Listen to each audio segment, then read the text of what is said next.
Hello everybody, this is Eli, and welcome back to Elfbait. So today I figured I would jump in and do a video on a couple of the more abstract basics of Dungeons and Dragons. Now this is not specific to D&D, but we're going to talk about the D&D versions of them. And what I'm talking about is armor class and hit points. Now this is going to be, like I said, a back to basics video. This is certainly anybody who's been playing the game for some time is probably well acquainted with these concepts. But these two things are often difficult for new players to really wrap their head around. They're not literal interpretations of what they represent. And if you're not into the gaming like a lot of us are, like I have been for a long time, they can often seem a little weird. Especially, it can also be a problem if you're coming in from other games that are more literal. There are games that break these down to much more specific elements. And so I'm going to as I talk about the individual, as I talk about armor class and hit points, I will try not to dwell too much on other systems because I don't want to confuse the issue, but I'm going to maybe reference other systems or at least other mechanics that are out there. So really that there is not it doesn't remain just up in the air. So I'd like to start with armor class. So armor class is something that's been in D&D since the beginning. It was an element that was brought into the game by D&D co-creator Dave Arneson, who was an avid miniatures gamer and had used this system of armor class in naval rules that he had developed. So back in the day, armor class was even more convoluted than it is now. I love the new progressive armor class, but we used to have this weird regressive armor class thing. And if you look into the mythology of armor class, you'll find a thing called THACO, which is an acronym to hit armor class 0. But you don't have to worry about that anymore because it's gone, unless you're a retro player, in which case there's still some folks who adhere to THACO despite the fact that it's just really wonky. It's more of a flavor now than anything else. It makes you feel like you're playing the old versions of the game. Just as an aside, the reason that the armor class being low in the old days was good is also a throwback to naval warfare, where a ship's class, a bigger, badder, nastier ship, had a lower number. First class ships were, they were first class. And so they were the heavier stuff. So your lower armor class denoted that. But that's a brief history of the why and the how, or the why and the what. As far as the game now, armor class is a derived statistic. For your unarmored armor class, you take 10 and add your dexterity modifier, and any other racial modifiers or anything you might have to dexterity. But generally speaking, your base armor class is going to be is going to be 10 plus your dex modifier, and that's usually going to give you a range anywhere between 10, obviously. Well, actually, if you have a -1 or a -2, you could be as low as 8 if you're particularly clumsy. But upwards you're going to be 13, 14 for a starting character. Now, when you start wearing armor, the game is designed to give you the way that it's written in Chapter 5 of the Player's Handbook is your armor gives you a new base number, and then you apply your dex modifier to that. Some heavier armors may limit how much of your dex modifier you can apply. That's because those are the more cumbersome armors, and they do limit the effectiveness of your natural agility. So another way to do that, though, is if you were to actually look at those armors and break them down, they basically take that base armor class of 10 and then apply additional numbers to it based on the toughness of the armor. This is good to remember in case you're playing a game where you're doing a homebrew setting, like as a DM, and you're inventing new armor types. You may want to try and figure out what is this armor like. You could use simple equivalency. This is like plate armor, and therefore it's the same as plate armor. But you can also use it just as basic math. So that is the how of armor class. So what is armor class? And this is, I think, what really ties people up when they're considering it conceptually. So armor class is often thought of a literal wall of defense. It is the thickness of the armor. It is just how hard it is to get through.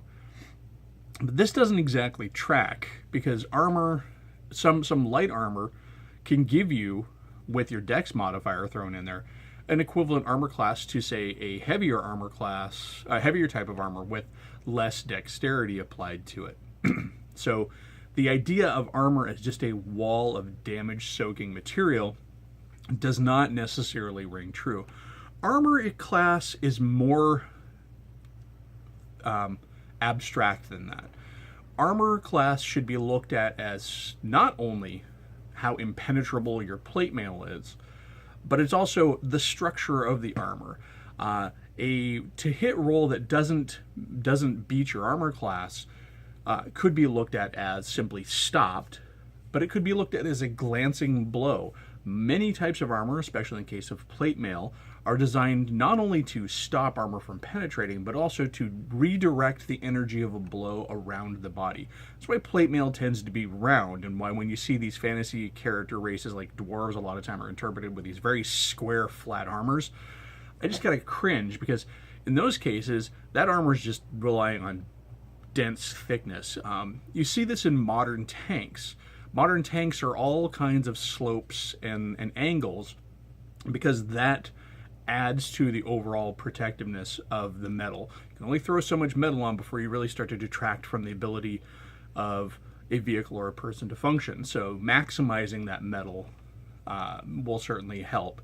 So old plate mail was designed to be round, and in some cases have, you know, very, very much glancing points. You'll see some breastplates almost have like a crease down the middle where it's a raised point, and then it kind of sheets off from there. The idea is that any blow that came straight on would hit and kind of angle off. You know, shoulder plates are round. You don't want to rely on just thickness. So a to hit roll that doesn't beat your armor class could just as easily be a glancing blow as it could be a blow that doesn't penetrate. Now, it is entirely possible to also narrate a missed to hit roll as simply you didn't hit. And this is perhaps best interpreted with characters wearing lighter armor or no armor at all, who are relying more on their dexterity.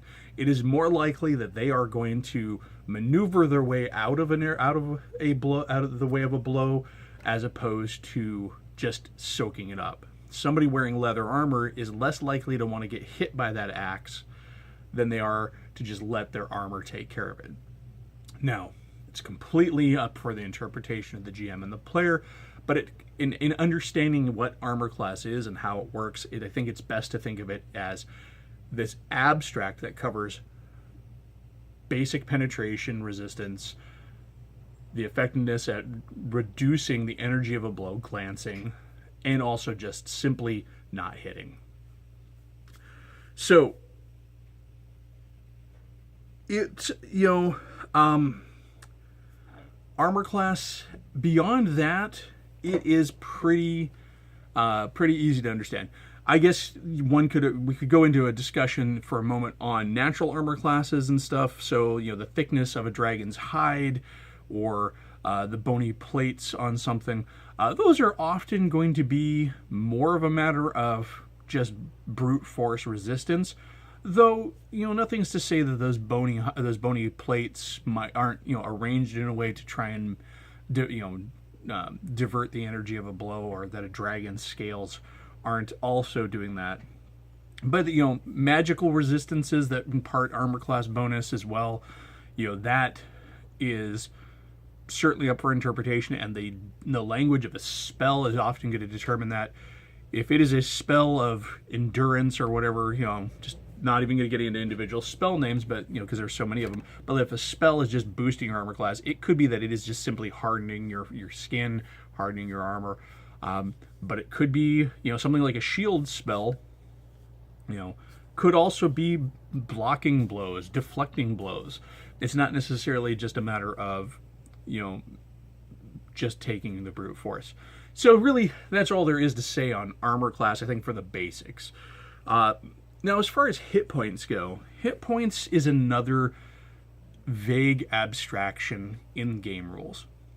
There are other games that have done more with hit points. They will have actual damage, and then you'll have an endurance statistic. I've seen one system that had a 7-page character sheet, so certainly we know where this is going already.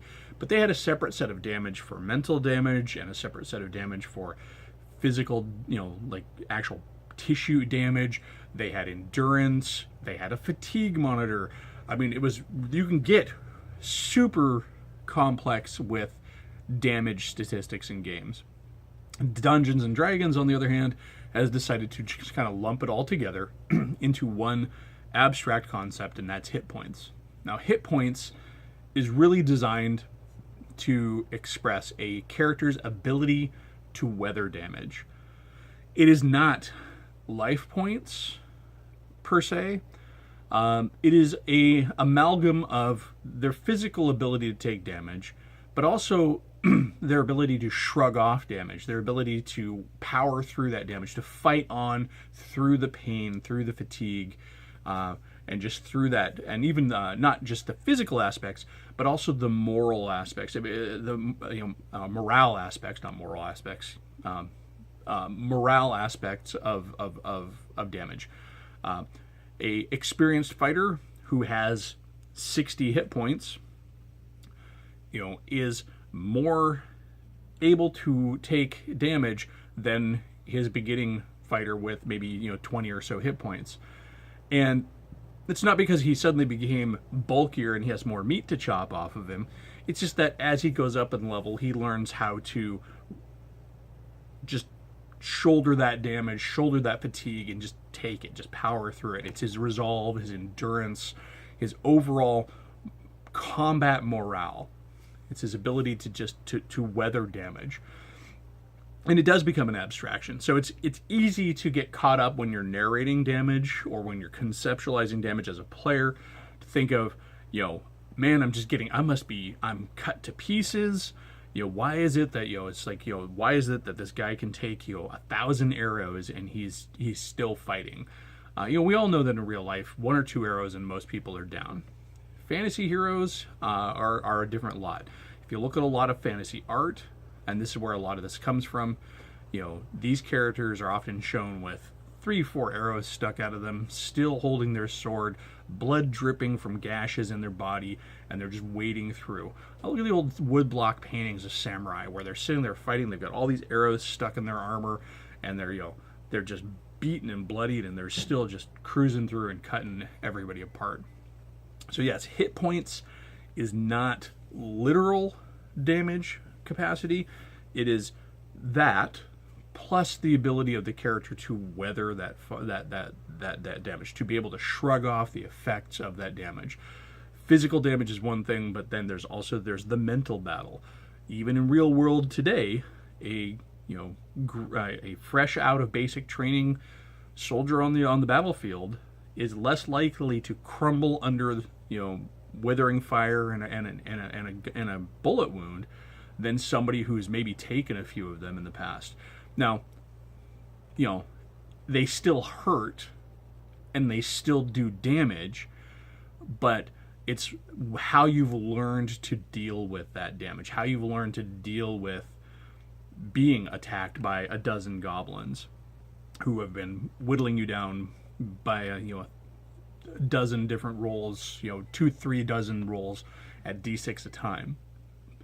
You are not going to be as frightened or disheartened by those blows as you would have in the past. So it is a fantasy abstraction of your character's ability to weather damage. So hopefully this has been helpful to some folks who are perhaps newer to the hobby. And when it comes down to it, it is less important to know why and how these things work as it is, it's less important to understand the thematic and abstract reasons why and how these work as it is to know the mechanical aspects of why and how they work. You definitely want to know the mechanics. Focus on those. Your armor class you definitely need to know the mechanics of it, your hit points. You definitely need to know the mechanics of it. And but for some folks, you just need to know the why and the how. Also, when we're talking about a role-playing game, some of that nuance comes from how to interpret those mechanical aspects. It is really easy to get a combat to bog down with, all right, I rolled to hit, I missed. Rolled to hit, I missed. But you can also go into roll to hit. Oh, the DM could have you ask to roll a die, and if you roll at a 16 and the monster maybe has an armor class of 17, one of the things I do as a DM a lot is I'll say, okay, well, you hit him, or I'll narrate it in some aspect. You swing your blade, and while it connects, the goblin's armor turns the blade. You didn't miss, because honestly, if just swinging and missing all the time really actually can be a little bit disheartening psychologically to players, especially new players. But as players, also, when you're swinging your weapon, keep in mind a round of combat isn't just one swing. When every die roll you're rolling is an interchange between you and the monster. It's a melee. It's not just swing miss. It's every die roll represents a lot of swinging and thrusting and parrying and dodging, and the net result there is armor class. And so, I think if this helps anybody understand how these things work, my work here is done. But hopefully this was helpful to folks. Certainly they got a place to discuss it down below. Ask questions if I missed something or need any clarification. Certainly put it in the comments below. Like, share, and subscribe. You can email us over at baittheelf@gmail.com. And there's a Elfbait Facebook group, as well as me on Twitter as Elfbait. So you can certainly get a hold of me in all those nifty places. If you want to throw out questions, email me. Twitter is a good place to throw me a tweet. But also the Elfbait Facebook group, seen some good results in throwing out questions there. Not only can I answer them in length, but sometimes they do create episodes too, so throw it out there. But also, the other members of that community, a lot of them have a lot of wisdom, and they can often get to you before I do. So enjoy that community. Anyways, thanks for joining me again on Elfbait. As always, I hope you have a wonderful time, and get out and game.